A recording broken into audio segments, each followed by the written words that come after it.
রাজধানীর ওসমানী উদ্যানে জুলাই স্মৃতিস্তম্ভের ভিত্তিপ্রস্তর উদ্বোধন করা হয়েছে। রোববার বিকেলে স্মৃতিস্তম্ভের উদ্বোধন ঘোষণা করেন অন্তর্বর্তীকালীন সরকারের স্থানীয় সরকার, পল্লী উন্নয়ন ও সমবায় মন্ত্রণালয়ের উপদেষ্টা জনাব আসিফ মাহমুদ সজীব ভুঁইয়া। উদ্বোধনকালে উপদেষ্টা স্মৃতিস্তম্ভের চারপাশ ঘুরে দেখেন।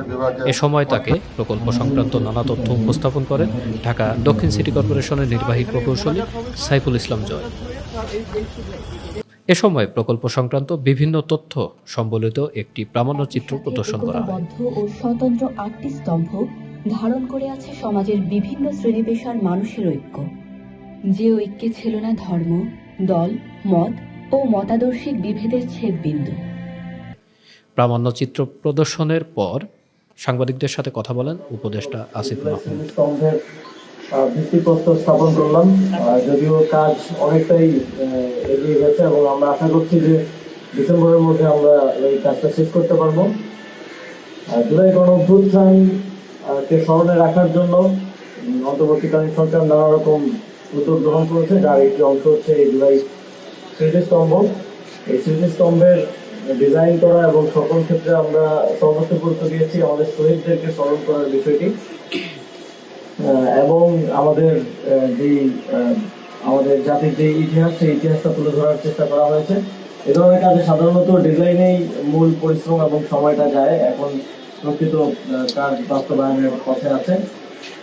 আপনারা হয়তো দেখে থাকবেন যে বিভিন্ন ক্ষেত্রে জুলাই গণঅভ্যুত্থান নিয়ে কাজ করতে গেলেই জুলাই গণঅভ্যুত্থান যে স্মৃতি জাদুঘর হচ্ছে কিংবা এর বাইরেও যে উদ্যোগগুলো গ্রহণ করা হয়েছে সেগুলোর বাজেট নিয়ে কিংবা কত অর্থ খরচ হচ্ছে এটা নিয়ে একটা মহল অনেক সময় প্রশ্ন তোলার চেষ্টা করে। আমি তাদেরকে স্মরণ করে দিতে চাই যে বিগত ফ্যাসিবাদী সময়ে এই যে বিভিন্ন ভাস্কর্য হতো, এর থেকেও ছোট ইনফ্রাস্ট্রাকচার আমরা দেখেছি ৩০০-৪০০ কোটি টাকা খরচ হয়েছে, এবং সেই ইনফ্রাস্ট্রাকচারগুলো তৈরি করার যে কনসালটেন্সি, সেই কনসালটেন্সিতেই এই পুরো ইয়াতে স্মৃতিস্তম্ভে যা খরচ হচ্ছে তা খরচ করা হয়েছে। তখন ফ্যাসিবাদের ভয় হোক কিংবা তাদেরকে সমর্থন দিয়েই হোক, এই লোকগুলোকে আমরা কথা বলতে দেখতাম না কিংবা অর্থ নিয়ে বাজেট নিয়ে কথা বলতে দেখতাম না। এখন তাদেরকে আমরা এটা নিয়ে কথা বলতে দেখি, কারণ এটা জুলাই নিয়ে হচ্ছে। এই বিষয়টা কোনোভাবেই জনগণের অর্থের প্রতি বা দায়বদ্ধতার জায়গা থেকে তারা মনে করে, আমরা মনে করি না। আমরা মনে করি যে তারা একটা রাজনৈতিক উদ্দেশ্য প্রণোদিত ভাবে এটা নিয়ে আলোচনা করে এবং জুলাই গণঅভ্যুত্থানকে যেন স্মরণে রাখার মতো কাজ না করা যায় সেজন্য এই একটা চাপ রাখার চেষ্টা করে। যেটা আমরা স্পষ্টভাবে বলতে চাই, পরবর্তী প্রজন্মের কাছে এই যে ১.৫ সহস্রাধিক শহীদ এবং প্রায় ৩০ সহস্র আহত আমাদের আছে, তাদের যে আত্মত্যাগ, সেই আত্মত্যাগের স্মৃতিকে আমরা প্রজন্ম থেকে প্রজন্মান্তরে পৌঁছে দেওয়ার জন্য কাজ করে যাব। এই ধরনের কোনো অপচেষ্টা আমাদেরকে দমিয়ে রাখতে পারবে না। তো জুলাই গণঅভ্যুত্থানের স্মৃতিস্তম্ভ আপনারা দেখেছেন, গণপূর্ত এবং স্থানীয় সরকার বিভাগের যৌথ ইয়েতে জুলাই মাসে সারা দেশে স্মৃতিস্তম্ভ স্থাপন করা হয়েছে ইতিমধ্যেই, আর ঢাকায় শাহবাগে আছে। তবে এটাকে আমরা বিশেষভাবে একটা জুলাই স্মৃতিস্তম্ভ করার পরিকল্পনা অনেক আগেই নিয়েছিলাম, শুরুর দিকেই। তো এখন এই কাজটা বাস্তবায়নের দিকে যাচ্ছে।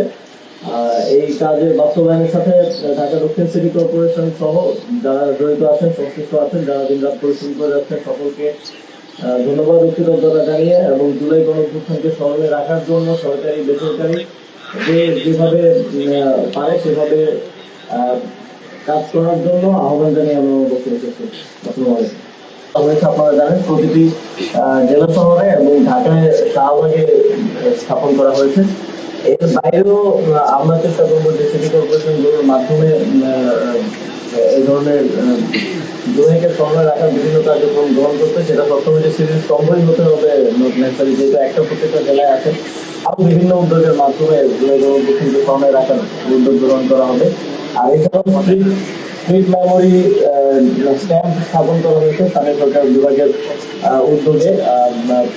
যেখানে যেখানে আমাদের শহীদ ছিলেন সেই স্থানগুলোতে স্ট্রিট মেমোরি স্ট্যাম্প স্থাপন করা হয়েছে। এছাড়াও স্থানীয় সরকার বিভাগের উদ্যোগে আমাদের শহীদদের যে কবর সংরক্ষণের উদ্যোগ গ্রহণ করা হয়েছে, একই ধরনের ডিজাইনে প্রত্যেক শহীদদের কবর সংরক্ষণের কাজ প্রায় বাস্তবায়ন হয়ে গেছে।